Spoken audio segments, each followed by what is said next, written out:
be the only guy here. This is not the coldest game you've ever played in. Yeah, that's right. Fortunately at NDSU though, we joke all the time. We play when it's 70 and sunny because we're in the dome. But no, today was chilly. Some other schools, like SDSU gets cold. Both the Montana State, those get really cold, and so definitely used to this. Talk a little bit about your overall experience the weekend. It was just an honor to be here, to learn, to grow, to get to know guys. Just such a cool experience to be around, NFL scouts, NFL coaches. It was awesome. What's one of the things you learned this weekend that you'll take away from it? I think at this level, you got to play the game really, really fast, especially at the quarterback position. And so, just a thing that comes to mind that Coach Cordell was always talking about this week in the QB room was just don't get stuck on your front side progression. Like you see today, I got sacked a couple times, and these big cats on the edge will get around fast. So you got to move on. You got to make decisions quickly, and so that's something I'll definitely take away from this experience. Do you think that you improved on that throughout the course of the week? Yeah, for sure. And then throughout the course of the game, obviously I took a couple sacks those first drives I had, and then obviously we were in that 2-minute mode at the end, and so just getting through my progressions as quick as possible. What were your game day energy like, and how'd you get ready for the game pregame today? I'm not a super big rah-rah guy. I don't need some loud, crazy music to get me going. I didn't do it today, but throughout this last season, I was listening to some Kodak Black. I won't lie. Before game, I was always listening to some Kodak before the game. But today was I just changed it up a little bit. Just kind of got a nice shower of sleep, got a good breakfast in, went through the script again, went through the call card again, and just kind of stayed in my routines, stayed locked in, stayed present. Are you going to a flock it or transport? No. I'm blanking on it. No stress. Yeah, sorry about that. Blanking on it. What did it mean to lead these group of guys? It was an honor. It means the world. Just you get a huge group of guys from a whole ton of different places, different teams, different backgrounds, different cultures, and then to be able to go out there and lead a huddle, command a huddle, lead a team, help lead a team, it's special, and what we accomplished. You should have seen us. We had our first walkthrough, I think it was Monday or Tuesday, and it was kind of a shit show, for lack of a better term, and just to see what we accomplished every single day, and with a new coaching staff, it's a pretty cool experience.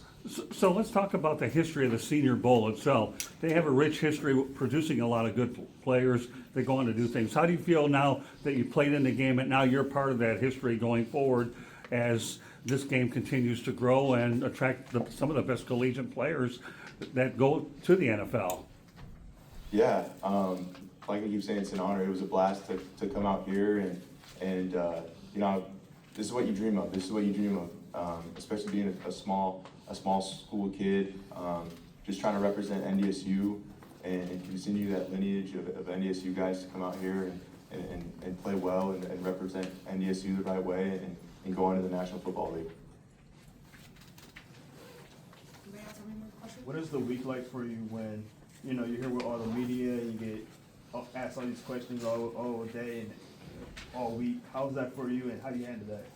It can be a lot at times. Our schedule was super packed, with the NFL interviews, with media obligations, but a blast. Super cool opportunity, super cool experience, and it's preparing us well for the next level, because it's part of our job. It's written in our contract, and so just another cool experience and good practice for more to come. Most memorable moment of this week? That's a really good question.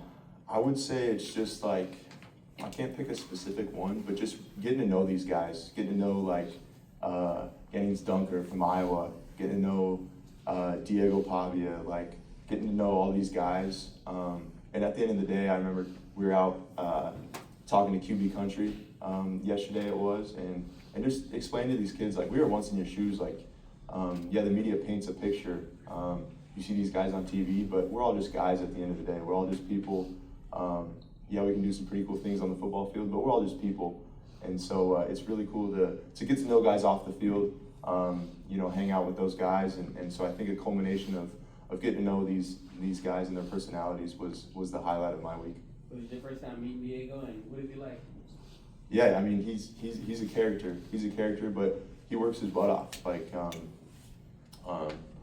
he's a playmaker, and just cracking jokes with him and hearing stories and sharing stories, and he's a really cool dude, good dude. So character for sure, though.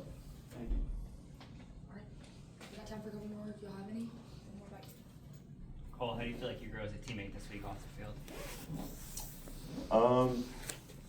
That's a good question. I think it just goes to show that, like I was alluding to earlier, you can, you know, step into a room, step into a locker room with guys from different backgrounds, different cultures, and they're looking at you for the play call. They're looking at you to take them down on a 2-minute drive and hopefully put some points on the board.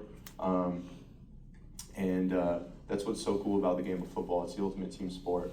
That's what Coach Hedberg would always say. And, it's the ultimate team sport. And so getting to, you know, help lead guys will give me great practice for leading an NFL team one day. There's a lot of energy here, especially offensively, defensively, celebrations. How do you remain like constant, like not go up or stay too low? It's just kind of always been my MO. I've always kind of prided myself on being level-headed, not getting too high, not getting too low. But on the football field, something else comes over me. Like when the ball's in my hand, I kind of turn into an animal a little bit. You might not see it, but it's in there. It's in there for sure. Awesome. Thanks, Cole. Thanks, guys. Thanks, Cole. Yeah, thank you.